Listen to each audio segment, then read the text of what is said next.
So, welcome wherever you are around the world into our celebration of teachers in every corner of the globe and in every sector of education.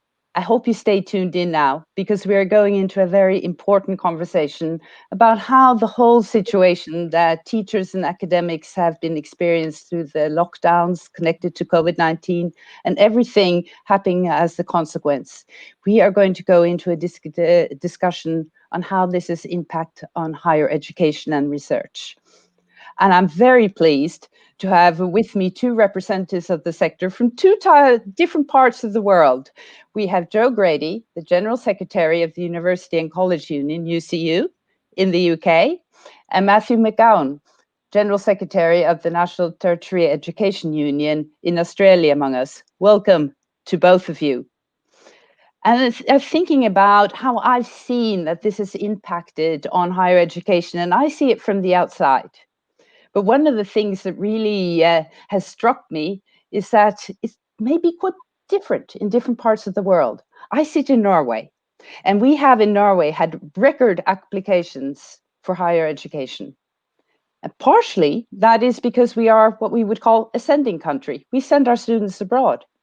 Other parts of the world, you are receiving countries. You may be experiencing that students are not able to attend your institutions that you were expecting. And I expect that that has had quite a large implication for your members in the sector. And also, what has happened to their jobs, their working conditions, and the basis of higher education academic freedom? Do you see any implications of this through your members and their way of working in these very difficult times that we've been through? We go to you first, Joe. Yeah, I guess the conditions for UCU members in the UK are going to sound quite familiar to a number of people listening to this, and I think actually particularly in the Australian context. What we have seen during the pandemic is some of the worst problems that we already know existed in the sector exposed. So we have seen the attempt to attack the terms and conditions of staff who teach in the sector. That ranges from pay cuts to redundancies to attacking research time. Actually, we've seen, so in the UK, the average teaching and research contract for academics tends to be 40% research, 40% teaching and 20% admin. And some of what you've seen is the intensification of workloads by removing research time from members of staff who are not deemed to be kind of successfully research active. And how successfully research active has been framed is, do you have the right research funding from the right type of research councils? Are you publishing in the right research journals? So that very kind of notion of what your academic freedom is and what counts as legitimate academic knowledge really being policed and managerialized, if you like, in this moment to really push those frontiers of managerial control of what academics can and should do even further than has happened before. And we're really concerned about that. And on a local level, where that has happened in institutions, we've been pushing back. Members in branches have been pushing back. But it has been a key characteristic of how universities have tried to implement control over those areas which we know they've wanted to control, but have not really been able to find always the most appropriate way to do it. Another problem that we've had, and again, I think I've seen the parallels of this elsewhere, is the emergence of kind of the new right authoritarianism of wanting to control what qualifies as legitimate academic research and what we should be teaching, and really conflating that with notions of free speech. So at the beginning, or maybe halfway through the period of lockdown that happened in the UK, when higher education was seeking extra funding from the government to get through what might be a drop in student numbers and therefore income because of the way in which UK HE has been marketised, the government tried to apply a number of strings to that funding.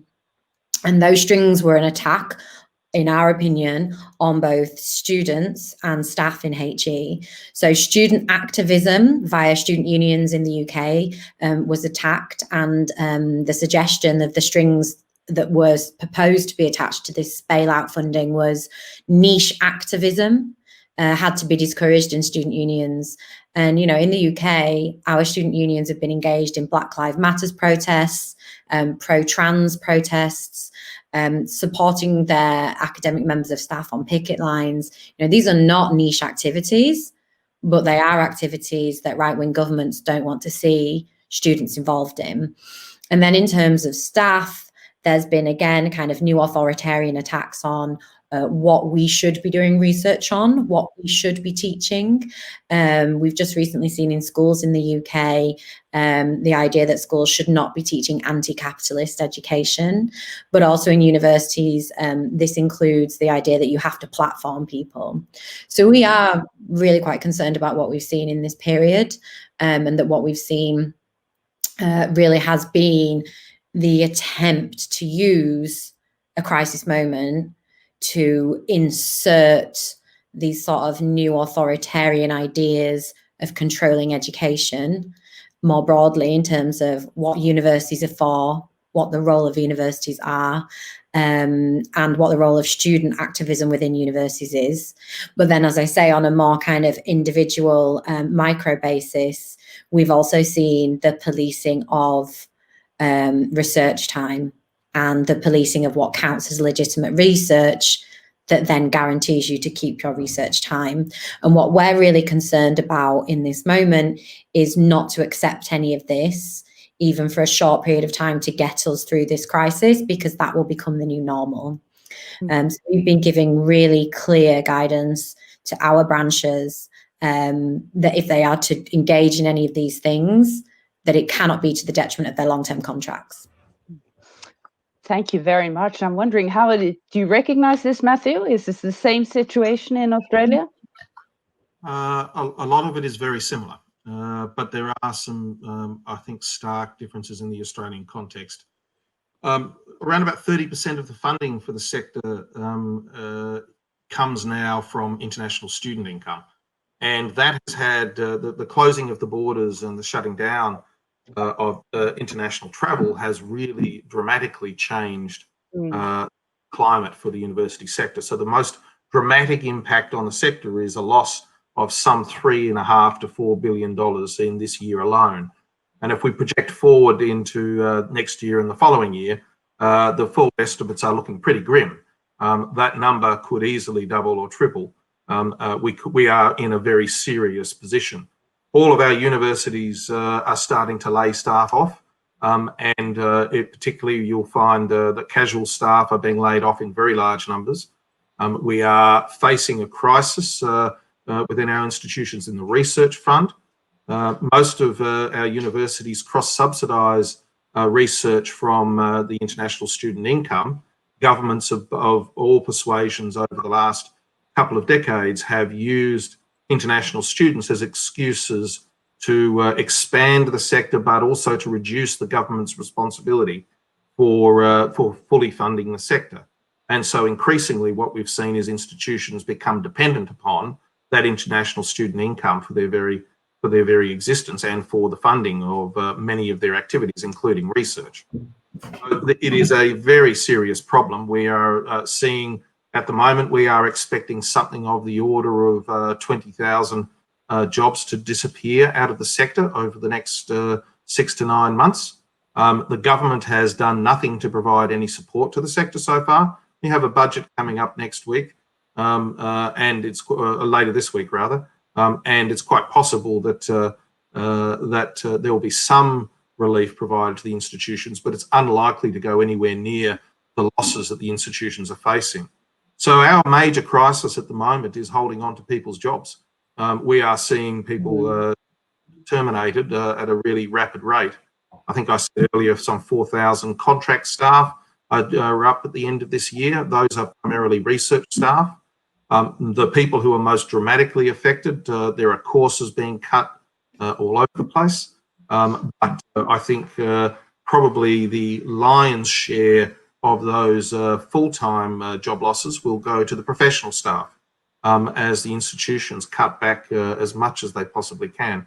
And I think in the same way that Joe has described, the institutions and the government in some ways are using the crisis to further objectives that they may have already had in their back pockets and that they have been pursuing for some time.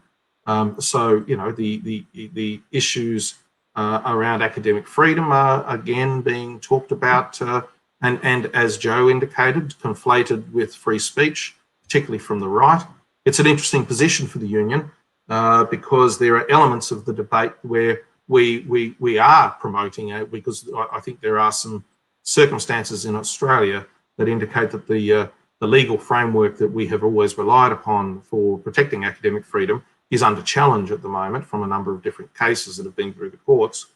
And so we have to find a pathway through this with a conservative government to be able to find both a legislative but also a bargaining response to this challenge. The other interesting dynamic, so it's not all, you know, it doesn't all go one way. I think a crisis like this highlights and gives greater attention to existing tensions that are already within the society. So one of the things that's happened is it's been pretty clear that many of the crises in Australia around outbreaks, serious outbreaks of COVID, have come from workplaces primarily, and workplaces where there is heavy casualisation. And so the nature of the community discussion about casual work has shifted. And I think people's expectations about what's acceptable is shifting. So it's an interesting position for us to be in, to enter into a debate about the future of casual work in the higher education sector. We have an opportunity to capitalise on that, as well as having to deal with the threat we're currently facing on a day-to-day basis. Oh boy, we really have our jobs cut out for us here. But I'm wondering if both of you, very briefly, just in a sentence or two, could reflect before we round up that you see that all the inequalities around the world seem to be amplified through this crisis. And do you see anything within your sector of inequalities being amplified? I've read articles about the female academics, their publications or publishing seems to be going down during the pandemic. Joe?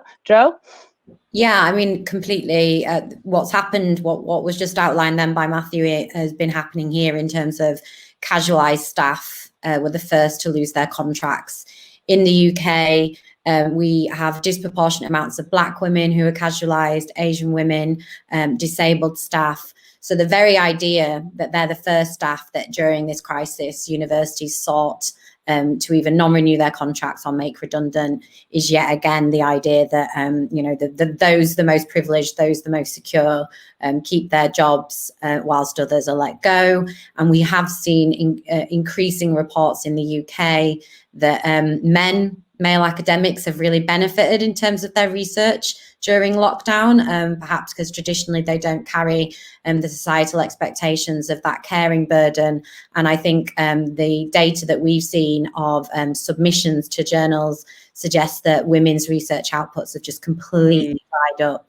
And of course, this is then going to have consequences once everybody is back in the work, the next ref cycle that we have in the UK, of who was and wasn't productive, you know, during lockdown.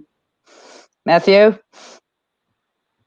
Yeah, I mean, there is clearly a disproportionate impact, particularly on women and people of colour. I think that there is there are not only because of the primary or the higher levels of terminations or contracts being terminated for people who are in professional jobs, because that is a more feminised part of the workforce compared to the academic workforce. But also at the same time as all of this other stuff is going on, we also have a restructuring of the funding arrangements the government is prosecuting, which in effect reduces the per student funding for universities at the same time as we're dealing this $3.5 billion cut. We also, part of that is shifting the cost of education away from, increasing the cost, particularly to humanities and arts programs, and reducing the cost for science and engineering related programs. And the consequence of that, of course, has a gendered impact as well. The government's primary stated objective is to increase, to get more science graduates developed. But of course, the nature of the funding to the student isn't necessarily the key driver of student engagement. Mm-hmm. And I think that it's going to have a disproportionate impact on the very people that we should be doing to protect and assist. Thank you so much, both of you. And I really, on behalf of everyone who's listening and everyone around the world, I wish you the best of luck of working with your members and the best for your members. They do a very important job. All the teachers, all the academics around there, we must keep supporting them. Thank you very much.